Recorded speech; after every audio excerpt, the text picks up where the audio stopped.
Dear Fox News, it has come to our unfortunate attention that both the name and nature of Anonymous has been ravaged, as if it were a whore in a back alley, and then placed on display for the public eye to behold. Allow me to say quite simply, you completely missed the point of who and what we are. Unfortunately for you, this is not some secret club where we gather in the clubhouse, swapping old porn magazines and Daddy's Everclear. This is not some internet gang of pale nerds who will spend everything attempting to break into your computer. This is not some group of desperate and depraved individuals who are looking to ruin everyone else's lives because their own are pathetic. We're what you, deep down inside, want to do to your wife when she doesn't make you dinner when you come home. We're what you, deep down inside, want to be when you find your 14-year-old daughter sleeping with her 27-year-old boyfriend. We're what you, deep down inside, wish you could be when your wife cheats on you, when your son hates you, when your daughter leaves you, when the waiter spills wine on you, when your boss ridicules you.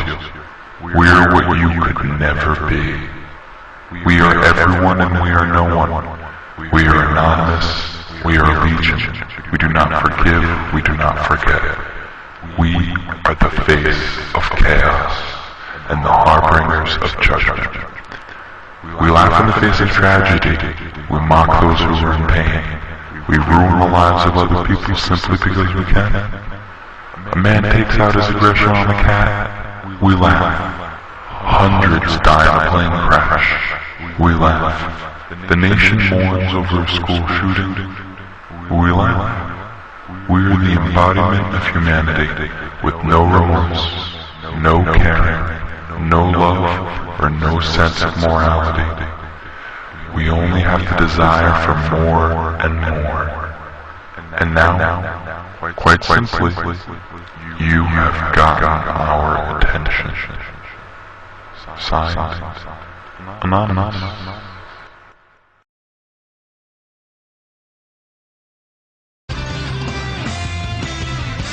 Welcome back to Fox and Friends. Dave Briggs, he's Clayton Morris, she's Allison Camerata.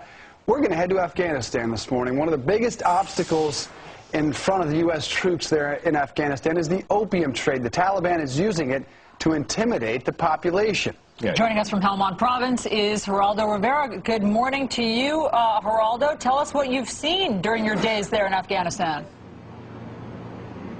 Hi, Allison, Dave, and Clayton. Yes, in some ways, the Marines' brilliantly executed invasion of Marja, this town in the middle of Helmand Province, was the easy part.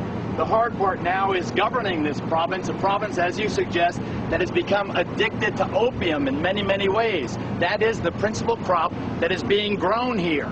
The Taliban lend the farmers the money. They are indebted to the Taliban. They have to grow the opium. Now the Marines, in their success, are in a sense a victim of their success, because now the population is, they have these opium fields, and we are tolerating it. We are tolerating the cultivation of the opium because we know that if we were to destroy it now, the population would turn against the Marines, and it would be a real security risk. Let me introduce Lieutenant Colonel Brian Christmas. He's the commanding officer of the 3rd Battalion, 6th Marines. Really a wonderful group of Marines here. I know that you care deeply about this contradiction, the fact that here you have one of the best fighting forces in the world ever mounted, and in a sense you're watching as this opium is being grown. I know it grinds at your gut. How do you deal with it? What are you doing about it? Well, frankly, this is a part of their culture. So while it might grind in my gut, it's what they do. We provide them security, we're providing them resources, and we're providing them alternatives. And the alternatives are different crops to grow. They're getting the seed and the fertilizer to do it. They can rotate any of their crops that they want. If they want to get rid of their wheat and grow cotton for the winter, they can do that, and we're going to help them do it. So the same thing goes for the poppy. So you think that, we were at the market, and everywhere we go, they're selling these little devices. Take a shot at this, Greg. They're hand-carved. These are the little devices they use to scrape the opium sap off the plant. And I watched as you bought every one that was for sale because you care so deeply. Why did you do that? I want them off the street. The idea is that we don't want to harvest the poppy. We want to hopefully turn the poppy over and put some wheat, cotton, watermelon, cucumber. It's all great stuff they grow out here. We just want to see that come to fruition and the poppy just to go away.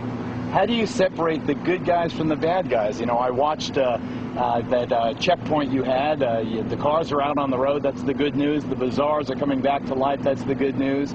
But I don't know, how in the world do you tell a Taliban from a guy who just lives in the neighborhood? You don't. They do. And I'll tell you, the majority of those people are good people. The ones that are bad are really bad, and they've convinced some of the good people to be bad. Follow that. Bottom line is, most of them are on the fence, and it's just a matter of showing them the good, showing them the fact that the Giro government is here. It's going to make a difference, that we're here to help them with that security and those resources, but they're the ones that are going to make the difference. There are a few bad people, the majority of them are good. But I fault the politicians for putting the Marines in this position, where we can't eradicate these crops for security reasons, and these guys, after winning the war, in a sense, now have to fight this fight. But next year, hopefully, it'll be better. I just want to quickly pan around, see some of the 3rd Battalion 6th Marines. There's the Master Gunnery Sergeant. There's the top ranked enlisted man. Next to him is Captain Black. He had a visit. Quick, who visited here a couple of weeks ago? Prince Charles came down a couple of weeks ago. And the Brits like him? I mean, do you guys like him? Yeah, it's good that he came out, saw the guys, went out to the pubs and engaged with the guys. That was good. Good morale. So we had a visit from Prince Charles, and the Marines are doing the good thing. Dave, Clayton, and Allison, back to you guys in New York.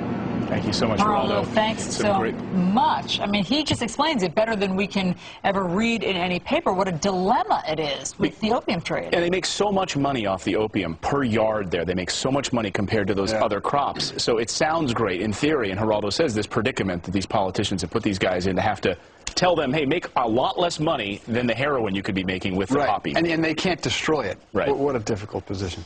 All right, in the meantime, I do have your headlines for you.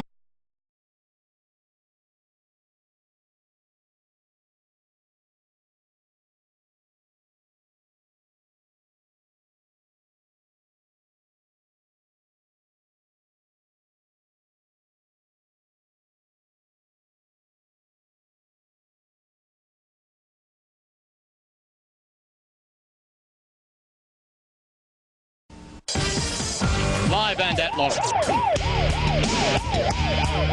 Tonight, probing the signals, the stalls, and the underground world of gay sex and solicitation. Plus, free cocktails for everyone. This airline launched the micro miniskirt. So how can they turn her away for wearing this? Tonight, we probe the skinny on the micro mini. So stand by. We're live and at large. And around the world.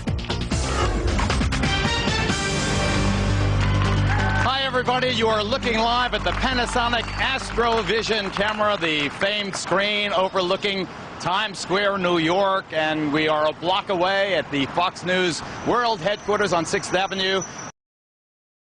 Musical, just a couple of blocks uptown from Fox World headquarters.